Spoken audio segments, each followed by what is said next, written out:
What's up, everybody? Welcome to Robeytech. This seems to be beat down customers from Nvidia week. We got some leaks and rumors about AMD, product announces from TeamGroup, and some general gaming news. So let's do it right now on Robeytech.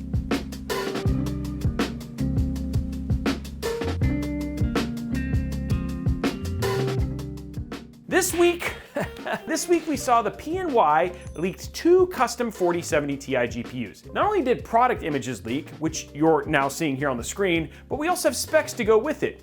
It looks like the new GPU is going to have 7680 CUDA cores and 12 gigs of GDDR6X memory. You know, the same amount of memory as the launched and then unlaunched RTX 4080. Coincidence? So it's looking like the 4070 Ti is just rebranding of the 4080 from like a few months ago.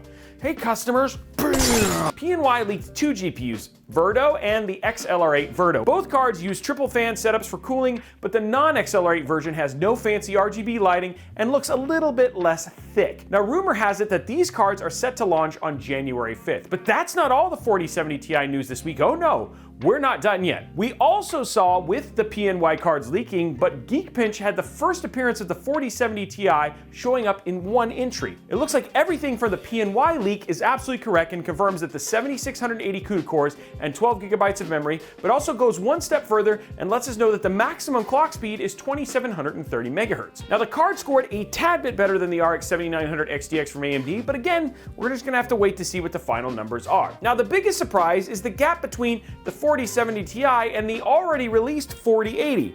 It kind of makes you wonder what Nvidia was thinking when it comes to that planned release of the 4080 12 gig in the first place. Continuing in the Nvidia news and more super fun news for Nvidia customers, they announced on the 16th that their game stream service will come to a close in February for Nvidia Shield owners. An update would be rolling out that removes the feature completely from the Nvidia Games app that allows you to play PC games remotely on the Shield from a PC running an Nvidia GPU. Here's the deal. This was a pretty big surprise for Nvidia Shield owners, and a lot of them, you know what? They're not very happy with it. See, there's plenty of Reddit posts where like it's pretty much WTF Nvidia and comments from tons of unhappy users. Now, you will be able to use the Shield to stream games from your PC, but Nvidia recommends that you use the Steam Link. Man, it's like everybody's just running back to Steam. Good job, Gabe. Since it supports 4K streaming and has plenty of supported devices. Now, you will still be able to stream games from the cloud though, so your Nvidia Shield's not a brick. And at least that's still a working feature with Nvidia GeForce Now, similar to the cloud gaming option that you have with Xbox. Now, if you don't update your device, GameStream may continue to work for a time, but will no longer be supported and eventually just stop working, according to Nvidia's support page anyway.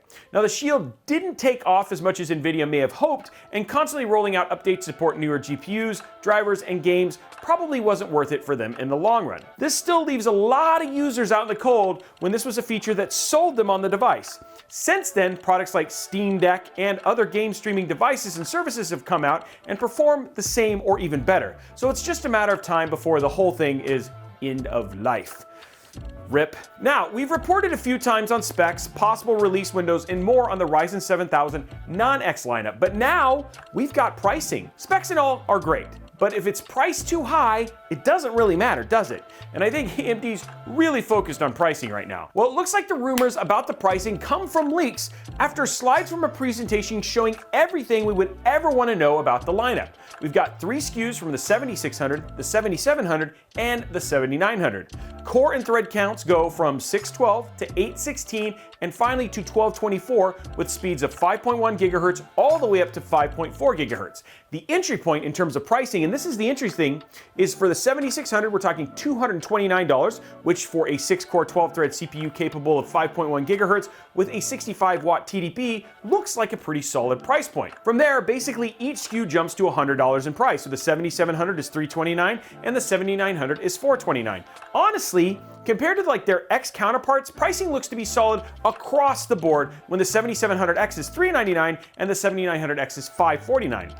This does, however, beg the question though, what's better in terms of price to performance? Overclocking a 7700X for $400 or a non-X 7900 at $429? Now, do you think this should be a test we do ourselves? And we'd love to know down in the comments below if you're like, yes, Robey, please do, thumbs up. Now, it's no secret that we've used TeamGroup's T-Force RGB RAM in a ton of our builds over the years. They've always delivered on crazy, over-the-top RGB and DIMM designs, and the brand new Delta DDR5 memory is no exception.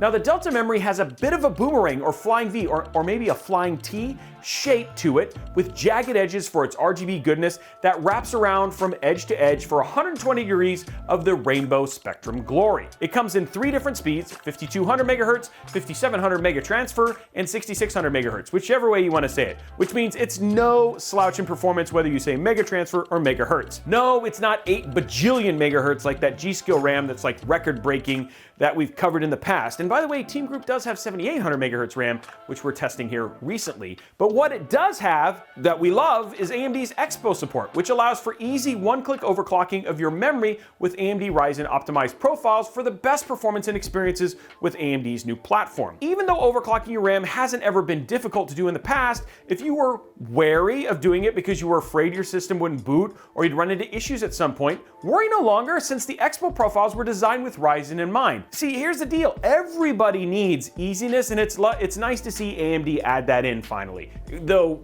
the Intel folks are like, what about us? You got X and P and it's been working great. Now, everyone loves free performance boosts that are stable, am I right? And the pricing for 2x16 kits range from $160 to $170, and they come in black or white DIMMs. Now, Chris Metzen, oh, there's a name that, oh, Chris, my boy.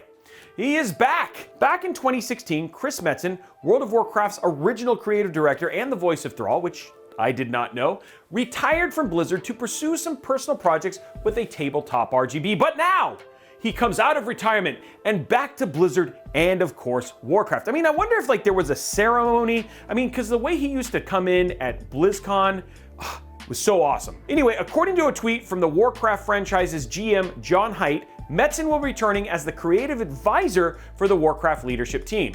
Initially, his focus will be on World of Warcraft since, you know, that's like the main Warcraft game, but eventually his work will expand to other projects across the growing franchise. Since Chris was one of the original members of the team when Warcraft was Warcrafted, a lot of people are happy to see his return and hopefully continuing the momentum that Warcraft has built with Dragonflight. Because honestly, Dragonflight is a freaking blast. Now, while the news of Metzen's return came as a surprise for pretty much everyone, it looks like, you know what, it was a welcome surprise since Chris has always cared so deeply about the story, lore, and fun in the game. And come on, his BlizzCon days, for the Horde, for the Alliance. I mean, I just hope that, you know what, maybe I'd love the peace for a little while. Maybe we might finally get that single player Warcraft RPG that someone inevitably brings up on Reddit or Twitter every BlizzCon.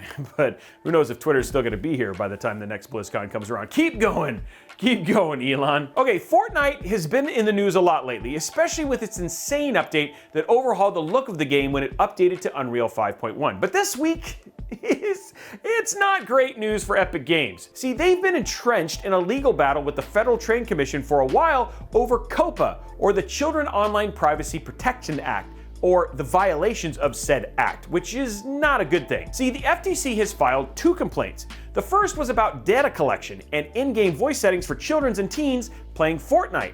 By default, regardless of if the user was a child or an adult, the game's voice comms are enabled, which the FTC kind of takes issue with since it's a game targeted at children and teens. See, the bigger part of this first issue is that Epic Games didn't notify parents to get consent for all of the data they collected on their users. Now, the FTC is kind of a real stickler on this sort of thing. On top of that, when a parent did find out about the data collection, requesting then to have the data removed required jumping through so many hoops, and sometimes the data wasn't even removed after the parents finally were able to request it.